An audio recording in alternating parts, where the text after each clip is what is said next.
धूम धडाक्यात शिवसेनेच्या शाखांचा शुभारंभ। जिल्हा परिषद व पंचायत समिती निवडणुकीत बरड जिल्हा परिषद गटामध्ये सर्वाधिक मताधिक्य दिलेल्या मंजोडी तालुका फलटण गावामध्ये शिवसेनेच्या 2 शाखांचा शुभारंभ मोठ्या धूमधडाक्यात करण्यात आला। या शाखा शुभारंभ प्रसंगी सातारा जिल्हा परिषदेचे माजी अध्यक्ष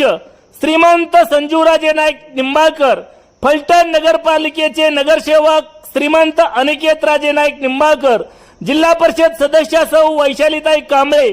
फलटण पंचायत समितीचे उपसभापती अमोल सस्ते,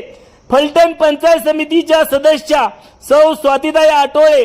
गणेश तांबे, माजी पंचायत समिती सदस्य बाळासाहेब येवले, विराज भैया खराडे, युवा सेनेचे जिल्हा समन्वयक अमित पवार, विश्वासदादा गावडे, शिवाजी लंगुटे गावडे, श्री संत ज्ञानेश्वर नागरी